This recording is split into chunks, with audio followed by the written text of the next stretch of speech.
Today's story is about such a bizarre bank robbery where the thieves looted France's biggest and strongest bank, World Bank, whose lock and walls were almost impossible to break.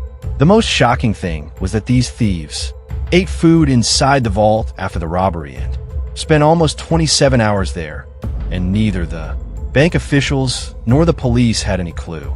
So how did the thieves enter this vault, and how did they carry out this robbery? And who was the gang because of whom the mastermind of this robbery was caught? The story begins on July 19th, 1976. Since it was a Monday, the bank opened 5 minutes earlier than usual.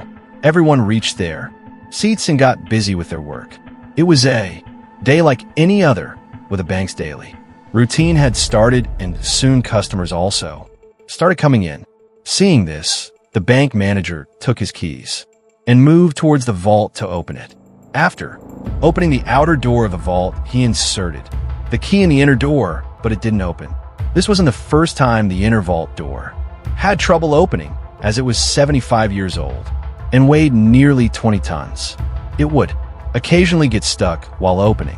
Meanwhile, the crowd of customers outside the bank kept growing, all waiting for the vault to open so they could deposit or withdraw their valuables. Despite many efforts, when the vault still wouldn't open, the bank manager called the vault manufacturing company, whose job was also to maintain the vault. Soon, a mechanic from the company arrived and started trying to open the vault. After a while, he realized that the vault's lock was working fine. The key was unlocking the lock, but the door wasn't opening from inside.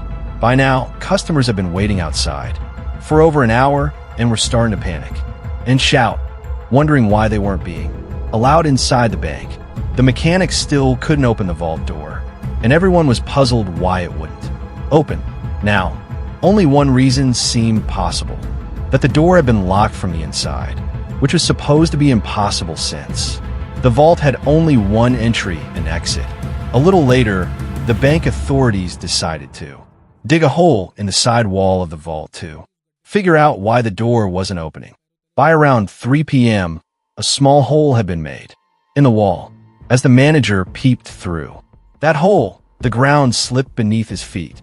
For a while, he couldn't believe whether what he was seeing was real or not, because hundreds of deposit boxes inside the vault had been looted and all their valuables were gone. The bank manager immediately informed the police, who reached the crime scene within minutes. They brought several top officers with them, knowing they were about to investigate the biggest robbery in France. The police broke through the hole and entered the vault, discovering that the thieves had looted around 400 deposit boxes, stealing gold, jewelry, and cash.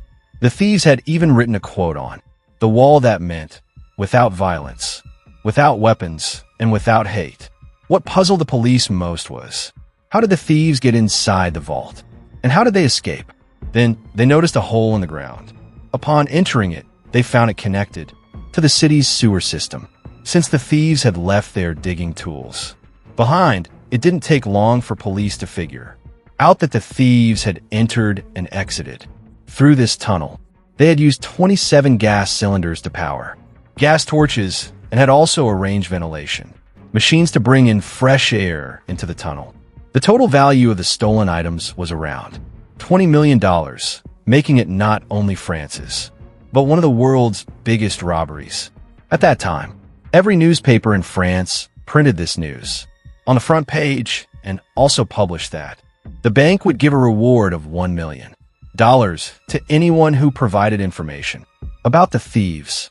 Because this was France's biggest robbery, the country's highest-ranking officers were involved in the investigation. They interrogated hundreds of people, including bank staff, customers with safety deposit boxes, and everyone living near the bank. During the investigation, they learned about a gang called SEWER rats, known for using the sewer system to commit robberies. Since the same method was used in this case, police concluded that this gang was also behind this robbery. After weeks of investigation, police identified some members of the sewer gang. However, they began to suspect that a heist of this scale and precision was beyond the gang's capability. Alone, there had to be a mastermind. So, the police decided to monitor this gang closely for 2,400 hours. And during this, they got a breakthrough that solved the case. On October 1st, 1976, two members of the sewer gang went to a local bank and tried to sell 2 gold bars. Because the robbery was known all over France, a bank employee became suspicious after seeing the bars and matched their serial numbers with those from the robbery, and they matched. The bank employee informed the police, who quickly arrived and arrested the two. The French government had given the police full freedom to solve this case, meaning they could use any legal or even illegal methods necessary to catch the culprits and get confessions. At first, the two thieves denied knowing anything about the robbery, but when police used third-degree torture and arrested their family members, they broke down. One of them gave the name of the mastermind behind the entire robbery, a man named Albert, who was also a photographer. As soon as police learned his name, they reached Albert and took him into custody for questioning. During the interrogation, Albert told the police he was just a photographer and knew nothing about any robbery. To learn more, police also questioned Albert's neighbors, who said he was a very simple man living a very ordinary life, deeply in love with his wife. His house was in a quiet village, far from the busy city. Now the police started to believe that someone like Albert couldn't possibly be the mastermind behind such a big heist. Still, they kept him in custody and continued the interrogation. During this time, police also used third-degree torture to force a confession. But Albert kept saying he didn't commit the robbery, where they find guns and bombs.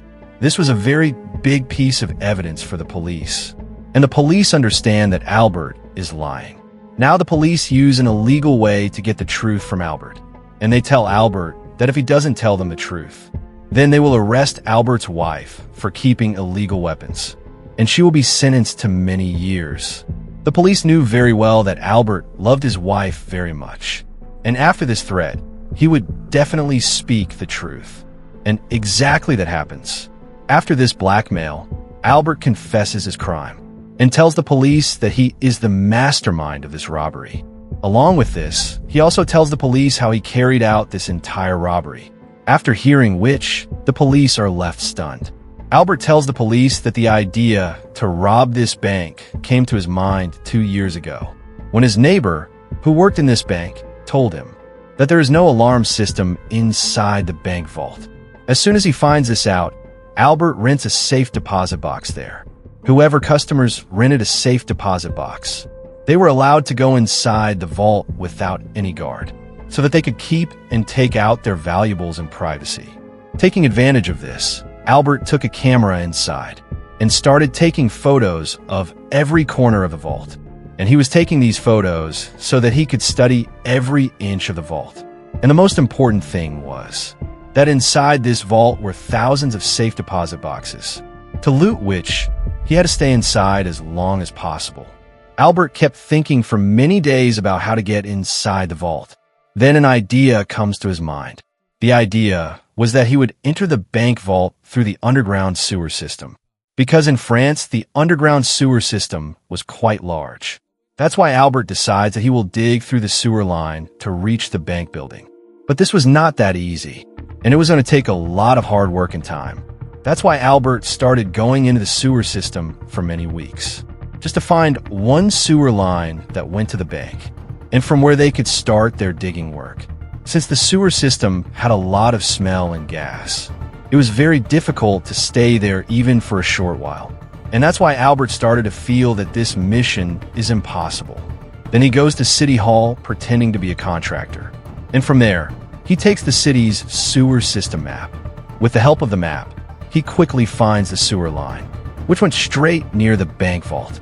And at the same time, he also finds the right place to start digging. The distance between the bank vault and the sewer line was just 30 feet, and it didn't take much time to dig this. But the biggest problem in front of them was that this sewer line was under the city's busiest traffic road, which clearly meant that during digging, the sounds coming from below could be heard above, because of which they could be caught. Now Albert had found the sewer line and the digging place, but he didn't have people or tools with which he could complete this whole operation. Then Albert goes to the city of Marseille in France and meets the leaders of many criminal gangs there, one of which was the Sewer Red Gang. The leader of the Sewer Red Gang likes this robbery idea a lot, and in exchange for a big share, he agrees to join this robbery. Now Albert had a full gang and all the tools with which they could carry out this robbery. Albert had already prepared the entire digging plan, and at the same time, he was very alert, so that no one makes any mistake.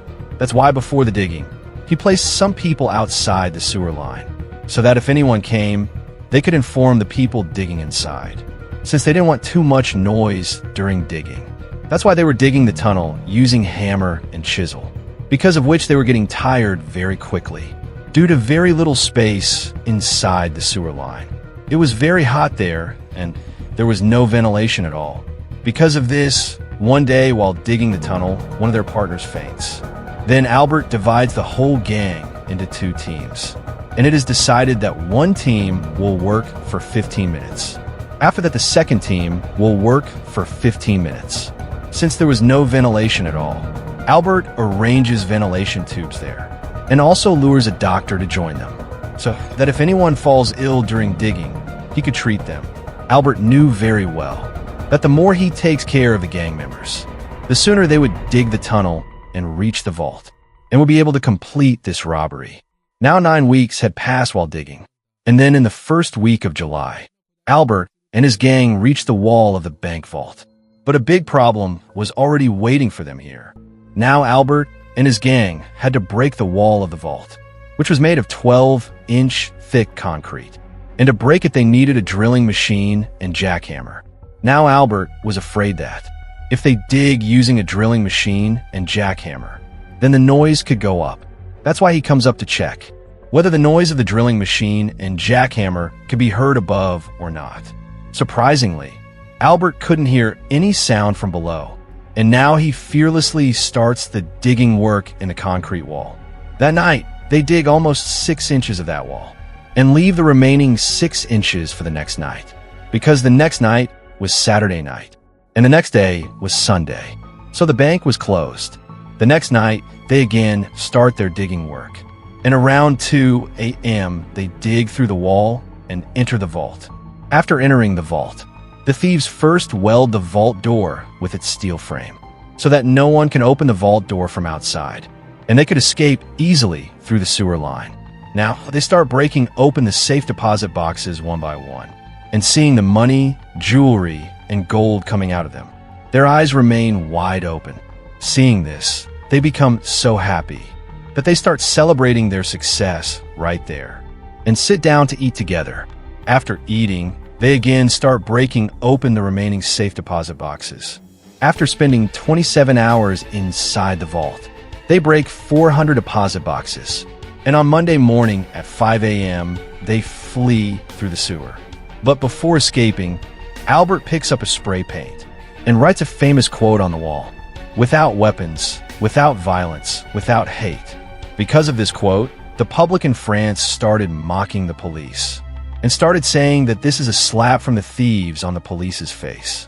Although Albert had confessed his crime to save his wife, now he was waiting for his trial, because of which he had to go to the judge's office with his lawyer every Thursday.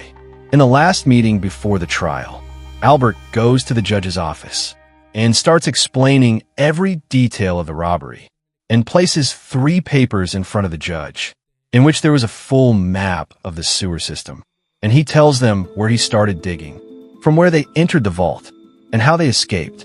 The judge had trouble understanding all this, and he became very confused. Taking advantage of this confusion, Albert gets up from his chair and goes behind the judge's chair so that he can explain everything easily. Now Albert starts explaining every detail to the judge on the map, and the judge's full attention was on the map. Then Albert turns towards the window behind the judge's chair and jumps out from there. Since the judge's office was on the first floor, Albert easily jumps onto the roof of a car standing below, where one of Albert's companions was already waiting with a motorcycle. Albert gets on the motorcycle and escapes from there. And since that day, no one has seen Albert, and he disappeared forever. However, Albert sometimes used to send his photos and messages to the police through media and magazines, but he never got caught by the police.